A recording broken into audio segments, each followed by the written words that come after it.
Okay, hey YouTubers. Today what I'm going to do is a really basic, I'm going to turn paracord into shoelaces or bootlaces. So what you want to do is you want to take your shoelace out or your bootlace, measure it up, get yourself the piece you need, then get yourself, if you're not used to touching hot paracord, get yourself a little tiny bowl of water. Just a teaspoon is good enough. But then you basically want to grab your end about 1 inch from the top and start licking it with a lighter. It will curl towards your fingers. Spin it around, do it to the other side, and just constantly work it around, not holding the flame on there. What's happening basically is the braid is tightening up. You don't want to hold the lighter on there because it'll start to bubble and singe. That's why I said for this process to work, it's key that you keep moving it around, and it's also key that you keep touching it and keep shaping it exactly the way you want to get it. Basically what you're doing is heating up the inside fibers along with the outside fibers,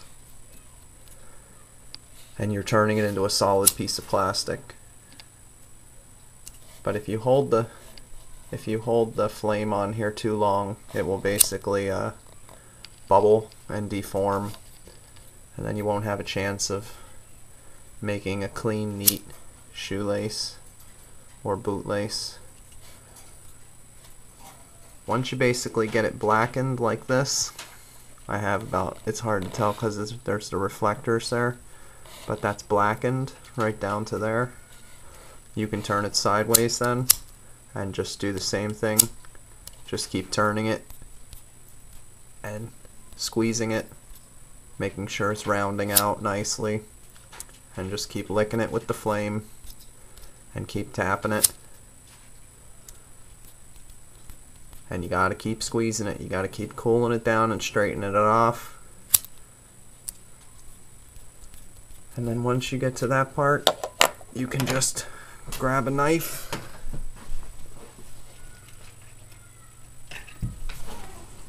preferably a really sharp one,